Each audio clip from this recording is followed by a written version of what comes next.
Warlords who once ruled Somalia with violence and intimidation have agreed to hand in their weapons. They've even agreed to join a new national unity army created by the interim government.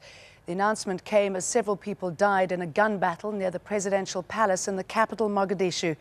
Meanwhile, a leading aid agency says this week's US-led raids on suspected Al-Qaeda supporters killed 70 nomadic herdsmen in the south of the country. John Terrett reports. On alert after the shootout, Somali government troops near the interim president's office in Mogadishu, where 6 people died in a gun battle between government forces and unknown gunmen. It came as inside the president's compound, warlords who used to run Somalia were agreeing to lay down their weapons and join an army of national unity.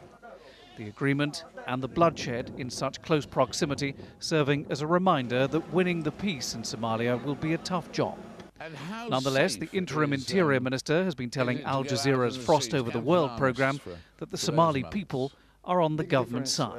We are a parliamentary constitutional government led by all-inclusive sub-clan institution.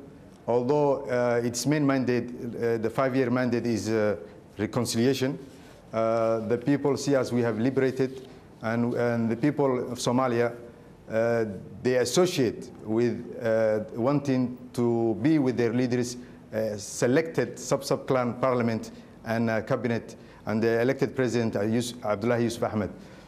This week's US-led air attacks against suspected Al-Qaeda members in Somalia have been blamed for killing 70 herdsmen. The charity Oxfam says the nomads were mistakenly targeted as they sat round campfires in the south of the country. Well, we are receiving very serious reports from very credible Somali local organisations with whom we've worked for years, who are telling us that 70 nomadic herdsmen have been killed by air raids over the last few days.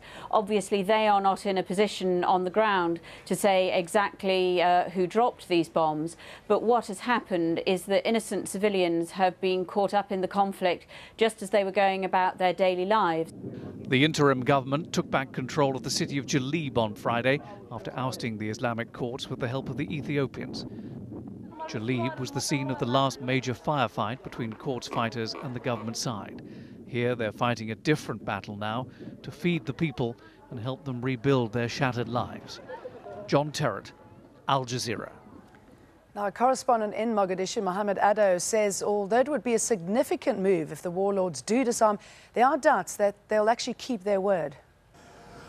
Well, that's what they're saying, and what they're saying is that they are tired of guns and war.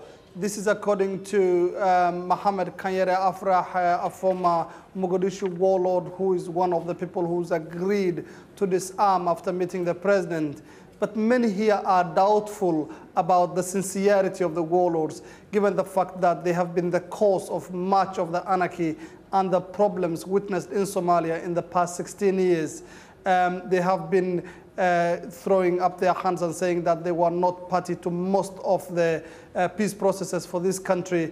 And people now don't see any reason for them to agree to what the warlords are saying or accept what the warlords are saying. But many others say that the warlords are weak and they have been weakened by the Islamic courts and they might disarm after all. Mohammed Addo reporting there. Now, a former bank chief has been sworn in as head of a new caretaker government in Bangladesh after upcoming elections were postponed. A curfew has been lifted, but a state of emergency is still in place and troops are on the streets. Al Jazeera's Kath Turner reports. A new day, a new interim leader for Bangladesh. Fakhruddin Ahmed was sworn in at the president's office on Friday, appointed by his predecessor, Athens Ahmed. Fakhruddin Ahmed is a former World Bank official and was also Bangladesh's central bank governor. He's inherited a country in political turmoil, and it will be his job to restore the people's faith in the upcoming elections. Outside on the streets of Dhaka, the military's presence reflects Bangladesh's sudden state of emergency.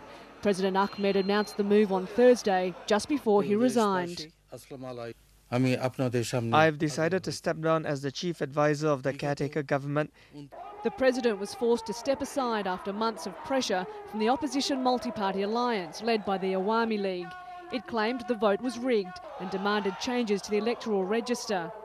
The alliance has succeeded in forcing the postponement of the January 22 elections by organising mass street demonstrations, vowing to boycott the vote and imposing a crippling traffic blockade in the capital. It is not possible to hold the elections on schedule. We need a flawless vote list to ensure that the elections are free, fair and credible. Ahmed also enforced a nighttime curfew on Dhaka and 60 other towns and cities. That has now been lifted. The political parties must now work together to reach agreement on a new election date and a new interim government. Kath Turner, Al Jazeera. Pakistan has reacted angrily to claims from the United States that Al-Qaeda leaders are using its territory to regroup. The US intelligence chief John Negroponte named Pakistan as the center of an Al-Qaeda web that radiated out to the Middle East, North Africa and Europe. Kamala Haider reports from Pakistan. Afghanistan 2001. The US's so-called war on terror begins with Pakistan as its key ally. The search for bin Laden and the removal of the Taliban, key objectives. Pakistan played its part much to the upset of its own citizens. Fast forward 5 years, however, US Secretary of State Richard Boucher praises Pakistan for its role at a meeting with the foreign minister and the president. But the US intelligence director John Negroponte says Al-Qaeda is rebuilding in Pakistan. Now the Pakistani Foreign Office says it does not understand the American comments and says such accusations will not help. There are no factual basis for this statement. If any country has been instrumental in breaking the back of Al-Qaeda, that country is Pakistan. We have done more than any other country in this war. And Mr. Negroponte himself says that hundreds of Al-Qaeda elements have been captured and killed after 9/11. But he doesn't mention the country which has made it possible for the US to capture and kill those people. Meanwhile, at the Chaman border with Afghanistan, Pakistan has made new security measures that include biometric testing and has also increased its border patrols. But given the mood of the country's establishment, it may now wonder what else it needs to do to be able to gain the full support of its US ally. Kamal Haider, Al Jazeera, Islamabad. The far left is being blamed for a rocket attack on the US embassy in Athens early on Friday. Nobody was killed in the attack, but there are real concerns about what it could mean for the future. Let's cross now to Barbara Serra in our European News Centre. Barbara. Well, Jane, the fear is that the far left is about to re-emerge and begin another violent campaign. The last anti-American assault in Greece happened more than 10 years ago. But now the public order minister says this could be an effort to revive terrorism. From Athens, Barnaby Phillips has more.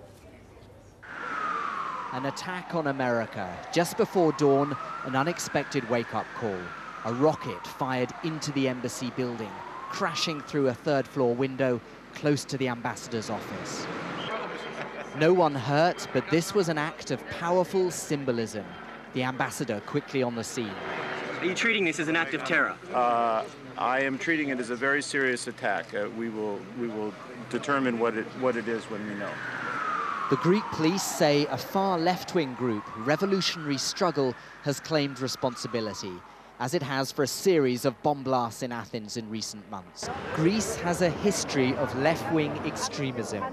The leaders of the Marxist November 17th group were sentenced to life imprisonment in 2003.